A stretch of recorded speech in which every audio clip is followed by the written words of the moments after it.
Gravando, senhor presidente. Muito obrigado, Jailson. Bom trabalho para você. Bom dia a todos. Hoje é dia 29 de janeiro de 2025. Estamos iniciando a sessão de julgamento da terceira Câmara Julgadora do Tribunal de Impostos e Taxas do Estado de São Paulo. Sejam todos bem-vindos. Hoje teremos duas sustentações orais. Vamos iniciar pelo processo da Circor, relator o doutor Alexandre Dias, o patrono, doutor Giancarlo, está presente. Doutor Jean, o senhor abre mão do relatório? Sim. Muito bem. Da leitura do relatório, né? Doutor Alexandre, um resumo da acusação, por favor, ou das acusações. Ok. Bom dia a todos. Aqui a Circor ela é autuada lá em 2017, a autuação já é antigo, em 14 itens inicialmente. A empresa optou pelo pagamento dos 14, eles foram pagos. Remanesceram para julgamento item 3 e 5 só apenas. Essa auto-infração vai a julgamento, mantendo a acusação integralmente. Há recurso para a Câmara Superior. A Câmara Superior anula essa primeira decisão e volta para julgamento novamente. E nessa segunda julgamento, há um julgamento parcial, né? Mantém-se parcialmente a acusação e cancelam-se outras acusações, e o processo novamente sobe para a Câmara Superior, que devolveu o processo para nós julgarmos apenas um dos itens e sobrestou o segundo. Então, só em julgamento, nesse momento, o item 5 da acusação. Nesse item, a empresa é acusada de fazer a venda interestadual de mercadorias para empresas da área de construção civil. E a decisão que foi anulada parcialmente não teria analisado corretamente as provas, enfim. Então, nesse momento, o recurso volta a nós para análise mais detida das provas dos autos. Muito obrigado, doutor Alexandre. Doutor Giancarlo, por favor, fique à vontade. Muito obrigado, bom dia a todos e todas. O relatório já sumarizou bem esse processo ter idas e vindas, mas o escopo dele está bastante delimitado agora nesse julgamento. Então eu vou direto ao ponto, que é o item 5 do auto de infração, que, conforme já relatado, ele fala de falta de pagamento de ICMS pela emissão e escrituração de notas fiscais referentes a operações tributadas com erro na determinação da alíquota. Segundo o auto de infração, o contribuinte teria usado uma alíquota interestadual do ICMS em operações que destinam mercadorias a empresas de construção civil localizadas em outros estados. Eu vou até pular aqui a parte que eu falava das idas e vindas e anulações, porque já foi relatado. Eu acho importante destacar aqui um trecho da decisão da Câmara Superior, da última decisão da Câmara Superior, que remeteu esses autos de volta para essa turma julgadora, para análise dos documentos. Só para delimitar direitinho o escopo, rapidamente eu vou ler um trecho dessa decisão, que fala o seguinte: nesse contexto, entendo que assiste razão à Fazenda Pública Estadual quanto à impossibilidade de se excluir da autuação a totalidade das notas fiscais destinadas às construtoras UFN 3, UTC Engenharia e Método Potencial Engenharia, eis que a exclusão foi fundamentada em prática de mercancia à época das operações, mas não necessariamente com tais mercadorias. Restou comprovado que as mesmas empresas de engenharia eram contribuintes do ICMS ao tempo dos fatos, sendo aplicável a alíquota interestadual às operações que lhe destinaram mercadorias, consoante o artigo 34 da Lei 6374. Como dito, também em linha com a jurisprudência dessa Câmara Superior, não se faz possível acatar integralmente o pleito recursal estatal para a aplicação da alíquota interna, independentemente de uma melhor análise sobre as mercadorias em foco, se elas foram ou não destinadas à posterior revenda. A propósito, e sem qualquer juízo acerca dos elementos fático-probatórios, anoto que, aparentemente, alguns documentos fiscais dão conta de que parte das mercadorias teria sido adquirida pelas aludidas empresas de construção civil para a posterior operação tributada do ICMS, quais sejam as notas tais, acostadas às folhas tais e tais, conforme se observa dos dados constantes do campo informações complementares.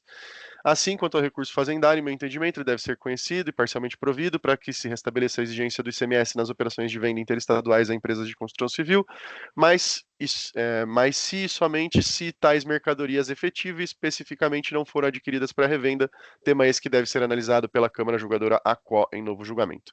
Então, essa é a matéria que está aqui conosco para análise. o que eu queria destacar aqui, primeiramente, é que a recorrente apresentou o recurso ordinário dela há mais de 6 anos. E nesse recurso ordinário, ela demonstrou que todas as construtoras eram contribuintes do ICMS, porque na época era isso que a jurisprudência do TIT exigia para que fosse cancelado o auto de infração. Evidentemente, conforme reconhecido na própria decisão, também é possível verificar que foi comprovado que parte das operações autuadas efetivamente se destinaram à revenda, se destinou à revenda. Nesse sentido, também é importante destacar o voto que foi proferido pela Daniela Gonçalves Nogueira, que era relatora do caso na 8ª Câmara, em novembro de 2022, em que ela cancelou as exigências fiscais do item 5 em relação a essas construtoras que estão remanescentes em discussão, mas o processo foi retirado de pauta com vista da representação fiscal, depois retirado de pauta mais uma série de vezes, e acho que esse voto, eu não sei nem se ele fica registrado para vocês, mas de todo modo, acho importante destacar que ele foi proferido nessa sessão. Nesse sentido e nesse contexto, a recorrente ela reitera o pedido dela feito em recurso ordinário no sentido de que sejam cancelados os créditos tributários do item 5, posto que foi comprovado que as construtoras são contribuintes do ICMS e que as operações autuadas se destinaram à revenda. Mas acho que o ponto principal aqui da minha exposição não é nem esse, é o fato de que, por ser um recurso antigo em outro contexto do tribunal, caso não se entenda assim, evidentemente a jurisprudência do TIT evoluiu ao longo dessa disputa e se faz necessário oportunizar ao contribuinte a apresentação de documentos complementares, se entenderem que assim é necessário, para nos termos da decisão da Câmara Superior ficar comprovada a remessa, remessa a remessa que as operações autuadas eram destinadas à revenda, em atenção ao princípio da isonomia, por essa particularidade só da jurisprudência ter evoluído e do caso ser muito antigo. São essas as razões de recurso e eu estou à disposição para qualquer esclarecimento. Muito obrigado, doutor Jean. Doutor Alexandre, algum questionamento ao patrono? Não, para mim é suficiente. Muito obrigado, doutor Antônio Carlos. Tortello, algum questionamento? Bom dia a todos, muito obrigado, senhor presidente. Não tenho nenhum questionamento. Muito obrigado. Doutor Amara, algum questionamento? Também não. Muito obrigado. Doutor Giraldi? Não, presidente. Muito obrigado. Também não tenho questionamento. Doutor Alexandre, o senhor falou que vai retirar o processo e vai repautar para a próxima sessão, certo? Já. Perfeito. Então, doutor Jean, o processo vai ser devolvido para o relator. E vamos tentar repautar para a próxima sessão. Próxima sessão, dia 5 de janeiro, ok? Ou de fevereiro. Tá bom. Já passou, acabou. Eu agradeço pelo tempo e pela atenção de vocês. Bom trabalho. Nos vemos na semana que vem. Tchau, tchau. Alexandre, eu devolvi para o relator, tá? Ah, tá. Então, Então você tem que, entendi. se você for repautar, você já tem que... Disponibilizar. Isso. Ok. O próximo processo, a doutora Renata é a patrona. Peço desculpa pela alergia e resfriado. É Ossis Medical, a relatora é a doutora Mara. Doutora Renata, abre mão da leitura do relatório? Sim. Doutora Mara, só um resumo das acusações, por favor. Você pode só habilitar para mim Um minutinho, deixa eu registrar aqui. Delmar? Só um minutinho. Ok.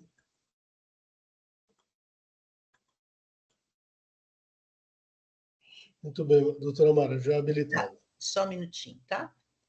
Que daí eu já leio tudo.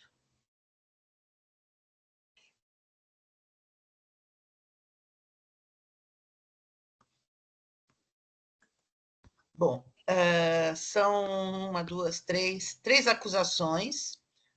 São infrações relativas ao pagamento do imposto decorrentes da classificação fiscal de um determinado produto chamado vidro bioativo Bonalive, que foi classificado pelo contribuinte numa NCM que dá direito à isenção e o fisco entende que isso seria um medicamento que não teria direito à isenção.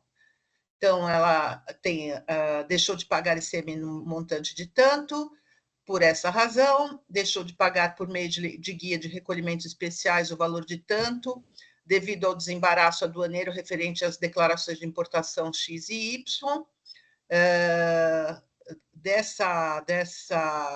dessa mercadoria, e deixou de pagar o diferencial de alíquota a esse Estado relativo a operações com não contribuintes localizados em outros estados no importe de tanto, visto que o autuado consignou em seus documentos e livros fiscais operações tributadas como não tributadas em relação a esse produto.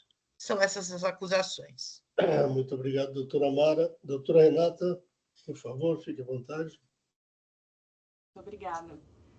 Ilustríssima senhora conselheira relatora e demais julgadores da terceira Câmara. Doutora Renata, está muito baixo. Vocês me ouvem agora? Se aproximar um pouco mais o microfone ajuda. Aqui um pouco e falar um pouco mais alto. Okay. Ilustríssima senhora conselheira relatora e demais julgadores da terceira Câmara de Julgamento do Tribunal de Impostos e Taxas, bom dia a todos. Eu estou aqui para demonstrar as razões pelas quais o recurso ordinário da OCES deve ser julgado integralmente procedente. Bom, trata-se de auto de infração para exigência de ICMS referente ao período de maio a dezembro de 2018, lavrado em razão da recorrente ter classificado o produto vidro bioativo Bonalive no NCM 9021-1020, que corresponde a artigos e aparelhos para fratura, que é isento de ICMS, ao invés do NCM 30.00.9099, que é destinado a medicamentos. A recorrente, ela importa e comercializa o Bonalive, que ele é um substituto ósseo que é utilizado no preenchimento de cavidades ósseas, e ele é registrado na Anvisa como produto para saúde correlato e não como medicamento, pois ele não tem finalidade profilática, curativa, paliativa ou de diagnóstico. Essa classificação oficial da Anvisa garante, portanto, à empresa essa autorização para operar nesse NCM, que é isento de ICMS, conforme o regulamento do ICMS do Estado de São Paulo. No entanto, o auto de infração ele desconsidera essa classificação da Anvisa oficial e reinterpreta o Bonalive como medicamento. Esse entendimento ele foi contestado pela recorrente, primeiro, porque ele é incompatível com essa classificação oficial da Anvisa, porque ele considera o Bonalive como produto para a saúde e não a classificação da Anvisa, ela considera como produto para a saúde e não como medicamento. Segundo, também, ele é incompatível com o laudo técnico que confirma que o Bonalive ele é um enxerto ósseo. E ele, então, por ser enxerto ósseo, é isento de ICMS, portanto. Além disso, como consta do próprio auto de infração, nós temos uma ação judicial que foi ajuizada justamente para garantir o direito de classificar o Bonalive nos termos da classificação da Anvisa, que isenta o Bonalive de ICMS. Naqueles autos, reconhecendo a probabilidade do direito e o risco de dano irreparável, foi concedida a tutela de urgência para garantir a OCES o direito de classificar o Bonalive nesse NCM isento, né, que é o 9021-1020, de acordo, portanto, com a classificação da Anvisa, ficando suspensa, portanto, a exigibilidade de eventual crédito tributário decorrente dessa classificação nesse NCM 30.00.9099. Além disso, reforço, existe laudo pericial nessa ação ordinária que confirma que o Bonalive se enquadra na definição não se enquadra na definição de medicamento e sim na definição de enxerto. E apesar dessas provas e decisão judicial favorável, a DTJ julgou o auto de infração procedente, impondo a tributação indevida. o que a gente defende aqui é que o auto de infração ele merece ser integralmente cancelado, porque a classificação da Fazenda Estadual ela ultrapassa a competência a sua competência, invalidando essa atribuição que é exclusiva da Anvisa. Ela contraria a legislação tributária, que contraria essa questão da aplicação das decisões judiciais, porque ela desconsidera que existe uma decisão judicial vigente que determina a aplicação desse NCM que isenta o ICMS. O produto Bonalive tem características que atribuem a ele características de enxerto e não de medicamento. E antes de adentrar a questão do mérito, é muito importante dizer que a decisão, mesmo após a reanálise em primeira instância, ela continua ignorando pontos essenciais, ou seja, ela continua sendo nula por ausência de manifestação a argumentos de defesa que a gente trouxe. Primeiro, a gente trouxe que é importante suspender o processo administrativo. Por que a gente entende que seria importante suspender o processo administrativo?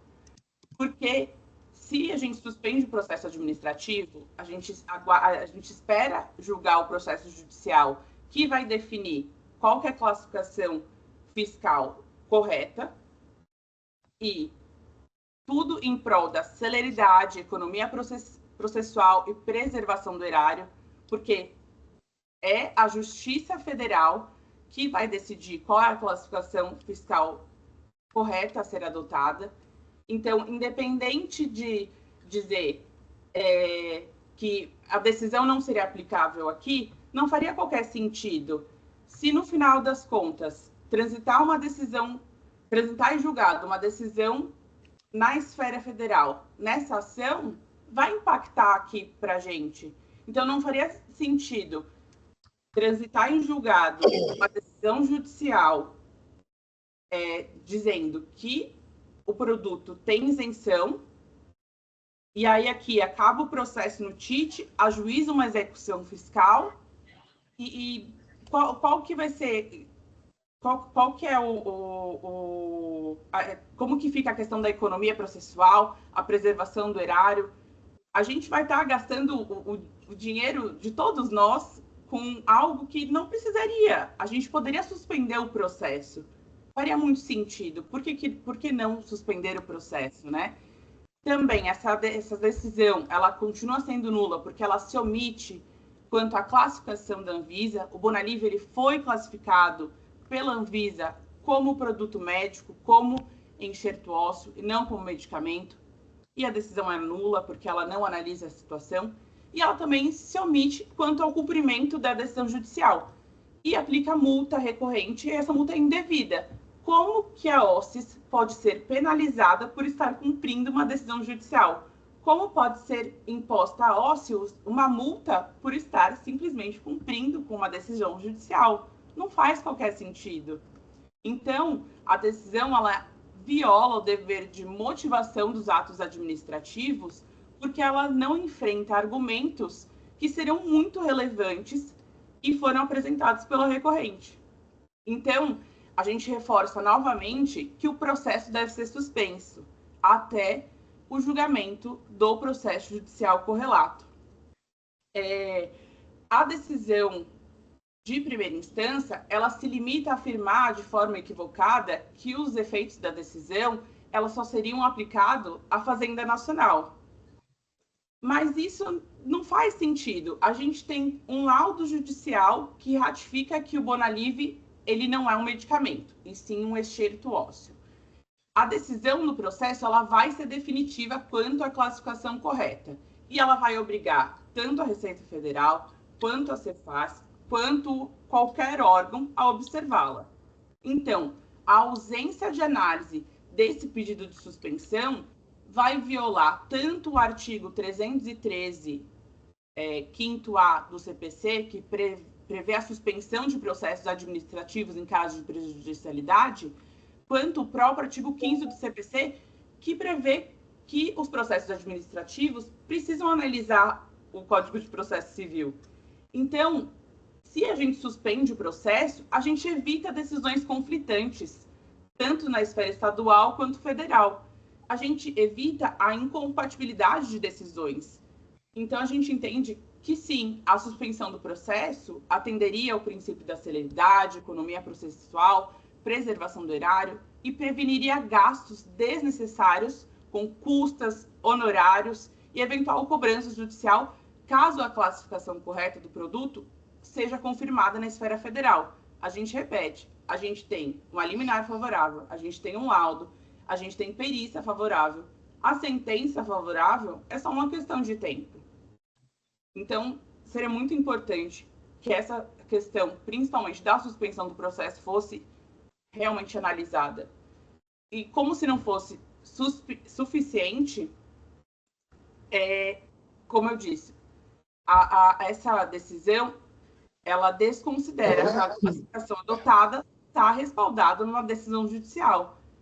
Não faz sentido, a gente está só cumprindo uma decisão judicial. Não faz muito sentido. Além disso, em relação ao mérito, tem essa questão da competência exclusiva da Anvisa, que a Anvisa tem a competência realmente para classificar esse produto, e a Anvisa classifica o produto como produto para a saúde e não classifica o produto como medicamento. As características do Bonalive são muito claras, até existem fotos nos autos do processo, a gente consegue ver que não é um medicamento, são pequenos vidrinhos que a gente consegue ver, realmente são enxertos. As fotos, na verdade, não são não muito agradáveis, mas realmente é um enxerto, não é um medicamento, não é como se fosse uma pomada nem nada do tipo, é um enxerto. E o laudo pericial, que também corrobora nossas alegações. Então, também a gente tem a questão das multas, né? Na eventualidade da manutenção do auto de infração, a gente entende que as multas também são abusivas, conforme, inclusive, o entendimento do STF, as multas superiores a 30% violam a questão da razoabilidade, proporcionalidade e vedação ao confisco. E, de todo modo, a gente espera, né, o reconhecimento, primeiro, da nulidade da decisão, porque a DTJ continuou, mesmo após descer o processo numa primeira vez, continuou ignorando nossos argumentos. Subsidiariamente, a gente entende que seria muito importante que o processo ele fosse suspenso, porque se a gente continuar dizendo que o processo tem que seguir, a gente pode ter ajuizado uma execução fiscal que vai gerar custos para toda a sociedade que podem ser evitados. E, por fim, que seria um mundo ideal, o cancelamento do auto de infração, porque a gente entende sim ser correta a classificação fiscal, que ainda está calcada em um laudo pericial, e é por isso que estou aqui hoje. Agradeço a atenção de vocês. Muito obrigada. Muito obrigado, doutora Renata. Doutora Amara, algum questionamento da patrona? Não. Muito obrigado. Doutor Alexandre? Também não, presidente. Muito obrigado. Doutor Tortello? Não, presidente, nada a acrescentar. Muito obrigado. Doutor Rui Giraldi? Não, presidente. Muito obrigado. Eu também não tenho questionamentos. Doutora Amara, vamos ao voto? Eu vou direto ao voto. Então, em processo anteriormente julgado por esta douta Câmara, a decisão foi anulada para que outra fosse proferida, sanando as irregularidades apontadas. Neste caso, reproduzo o voto do ilustre relator à época para demonstrar os argumentos que foram levados em consideração naquela ocasião para anular a referida decisão. E aí eu transcrevo. O julgador de primeira instância pode até não concordar, no caso presente, a decisão é singela e continua a não contrapor ou refutar justificadamente vários dos argumentos que foram utilizados pela defesa, maiormente os relativos a créditos tomados.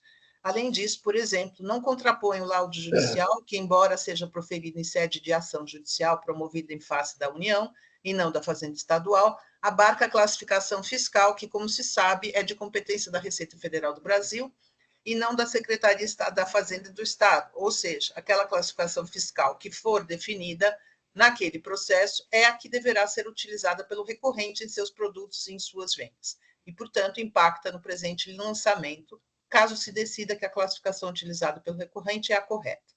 O julgador de primeira instância pode até não concordar com os argumentos do recorrente, mas precisa refutá-los de maneira justificada, até para que o recorrente possa recorrer de forma clara e consistente, preservando-lhe o contraditório. Além disso, conceitos trazidos da internet pelo julgador para justificar sua decisão e seu entendimento, sem a menção de fonte de pesquisa e de página eletrônica com a data da consulta, referências bibliográficas, para que se possa checar a autenticidade e originalidade, como definido pelas regras da ABNT, e que não fazem parte dos autos por não terem sido juntados pelas partes ou disponibilizadas a elas previamente para sua contraposição, não servem de justificativa face às provas existentes nos autos e ferem o direito à ampla defesa e ao contraditório. Assim, pelos motivos acima expostos e visando preservar o devido processo legal, anula-se novamente a decisão de piso para que a outra seja proferida, a fim de que o julgador de primeira instância decida de maneira conclusiva sobre todos os argumentos da defesa que, em tese, sejam capazes de infirmar a solução adotada dentro das provas dos autos. É como voto. Muito obrigado, doutora Mara. Em julgamento, em discussão, doutor Tortello, representação fiscal. Gostaria primeiro de parabenizar a doutora Renata Duarte pela sustentação oral, bem como a doutora Mara Caramico, relatora desse processo, pela análise ofertada para esta Câmara. No entanto, conforme já foi dito pela representação fiscal, por ocasião das contrarrazões ao recurso ordinário, não vemos razão para nova anulação da decisão recorrida, visto que, embora de uma forma simples, acabou por externar um entendimento, afastando a questão do laudo e a questão da classificação da Anvisa, todas essas discutidas, especialmente num processo no âmbito da Receita Federal, né? Eu não vou entrar aqui no mérito, porque me parece que não é o momento adequado para isso, já que estamos discutindo a nulidade ou não da decisão recorrida. E ao nosso ver, essa decisão recorrida contém, sim, todos os elementos necessários. Qualquer pessoa, né, pode discordar, inclusive, das razões apresentadas pelo digno julgador. No entanto, ele apresenta suas razões e fundamenta-as, né, dizendo que, olha, esse laudo não serve porque ele está no âmbito de um processo que é contra a Receita Federal e assim por diante, né? Inclusive, na classificação do produto, ele fundamenta dizendo, olha, isso aqui é similar ao antibiótico, isso aqui é sim, um medicamento, né? Então, não me parece que haja, neste caso, uma nulidade a ser denunciada por esta Câmara e no nosso entendimento, deve-se partir para o julgamento da questão objetiva colocada no auto, não é uma questão de mérito, né? Então, são apenas essas questões, evidentemente, com toda a vênia, as opiniões divergentes, que apresentamos aqui para os senhores. Era só isso, senhor presidente. Muito obrigado. Muito obrigado, doutor Tortello. O senhor vai fazer alguma manifestação por escrito? Eu creio que não seja necessário, senhor presidente, já que essa argumentação ela já está no processo, como eu disse, nas contrarrazões ao recurso ordinário. Muito obrigado. Doutor Alexandre. Bom dia a todos mais uma vez. Presidente, eu vou acompanhar o voto da relatora. Eu entendo que a Receita Federal, sim, que vai definir a classificação fiscal e isso impacta a questão discutida nos autos. E o laudo tem que ser analisado de maneira correta, não de maneira superficial. Eu acompanho o voto da relatora. Ok, muito obrigado, doutor Alexandre. Doutor Rui Giraldi. Parabenizo a relatora pelo voto e acompanho. Ok, muito obrigado, doutor Rui. Eu também acompanho a doutora Mara. Eu já fui relator do recurso ordinário Nós já anulamos a decisão anterior e ela não foi muito pouco diferente do que a primeira decisão anulada. Essa atual decisão nós estamos anulando hoje de novo. Além do que, houve, parece, uma busca de provas na internet, o órgão julgador ACO menciona no seu voto, e isso, para mim, é o juiz produzindo prova, sem dar à parte o direito de falar, né? Primeiro que o juiz não pode, o órgão julgador não pode produzir prova por ele próprio. Aí, no caso, vamos imaginar, aceitar isso, ele tem que abrir às partes a oportunidade de falar. Não foi feito isso. Então, para mim, isso nullifica também a decisão. E, nesse sentido, eu acompanho integralmente o lado da doutora Mara. Doutora Mara, alguma coisa a acrescentar? Alexandre quer falar. Doutor Alexandre. Eu não sei se podemos fazer isso, se isso funciona, mas não sei se ao final, Mara, indicar que o laudo seja analisado com detalhes, não de maneira sucinta, mas de maneira Então, eu detalhada. acho que o voto da doutora Mara, ela diz de acordo com as Assim, provas. eu digo ao final, reforçando no final, que a gente quer análise do... Que não é só o laudo. Sim, mas... Porque o que isso pode acontecer? Ele vai se centrar só no laudo e há outras coisas para ser analisadas ali também. Então, eu acho que o voto da doutora Mara é abrangente e dispensando isso. Mas, doutora Mara, fique à vontade. Não, eu acho que não é necessário, porque, na verdade, é justamente isso. Eu quero que ele analise todos os argumentos que, eventualmente, sirvam para infirmar o posicionamento dele. Porque, para mim, o que é principal e vital é que a Anvisa classifica como não como medicamento. E quem tem que classificar medicamento é a Anvisa. Se ela própria diz que não é, que classifica de outra forma, ele precisa dizer por que a classificação da Anvisa não serve. Tá certo? Não é só dizendo que eu acho porque o site do fabricante diz que é isso, então por causa disso é medicamento. É a Anvisa que tem competência para dizer quem é medicamento, quem não é. Se ele é correlato, ele não é medicamento.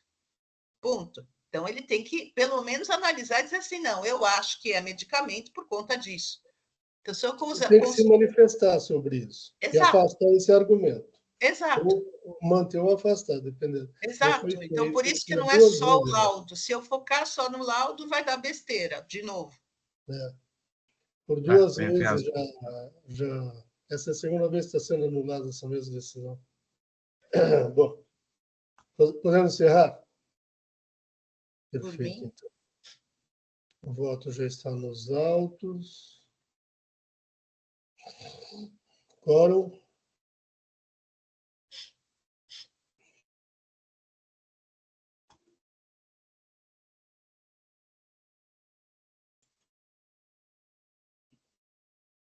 Em votação.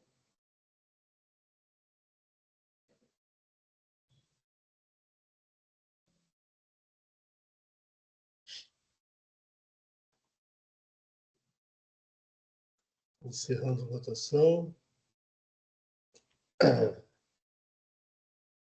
Encerrando o julgamento.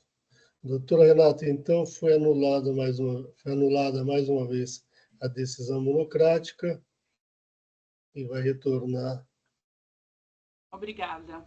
à primeira instância. Muito obrigado, tenha um bom dia. Bom dia. Tchau, tchau. Até mais.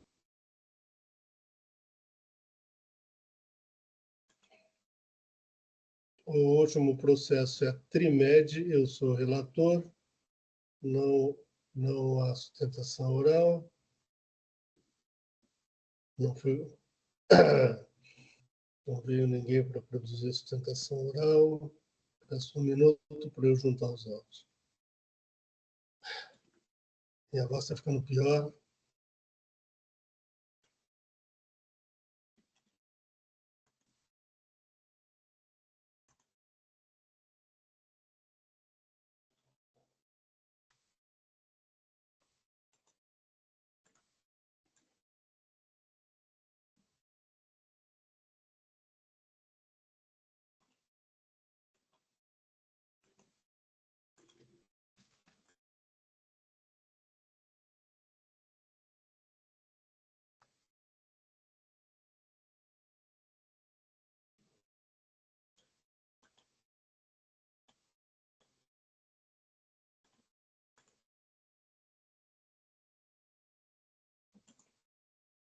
Bom, muito bem. Aqui,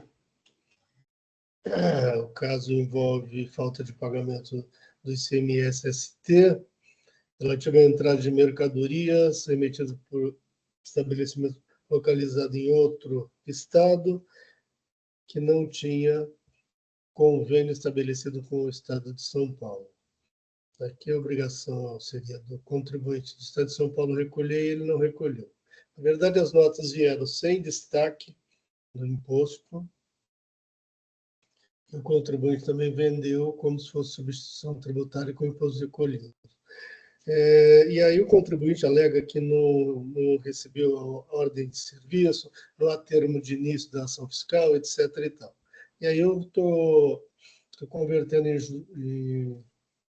julgamento de diligência e digo, considerando as acima relatadas alegações recursais referenciadas à ofensa ao artigo 4º, inciso 9º e 16 da Lei Complementar 939/2003, e a fim de prevenir delongas na solução do caso, por prudência, voto pela conversão de julgamento em diligência, para que se manifeste objetiva e fundamentadamente a autoridade fiscal atuante, ou que ele faça às vezes, e, se for o caso, que junte aos autos a ordem de serviço fiscal que autorizou a execução dos trabalhos fiscais de que decorreu a presente autuação. Como voto em discussão, representação fiscal. Nada a acrescentar, senhor presidente. Obrigado. Muito obrigado. Enquanto isso, eu já estou registrando aqui o voto. Doutor Alexandre. Acompanhe seu voto, presidente. Muito obrigado. Doutora Amara. Também acompanho. Só um minuto. Doutor Rui Giraldi, por favor. Parabenizo pelo voto e acompanho. Muito obrigado. Deixa eu só fazer um pequeno acerto, uma pequena correção aqui, tá?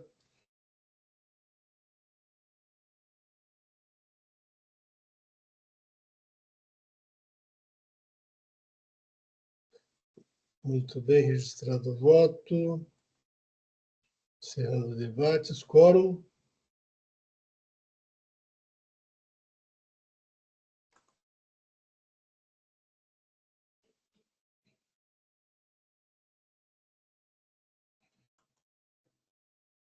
Em votação.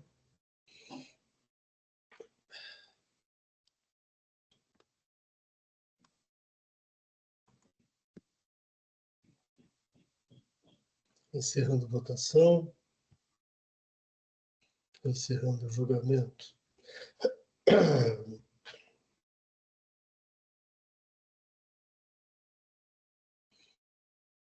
Com isso, concluímos a pauta de hoje. Estou encerrando a sessão de julgamento da terceira Câmara Julgadora do Tribunal de Impostos e Taxas do Estado de São Paulo. Hoje é dia 29 de janeiro de 2025. Muito obrigado a todos que nos acompanharam. Até uma próxima. Tenham um bom dia a todos. Jailson, podemos encerrar a live.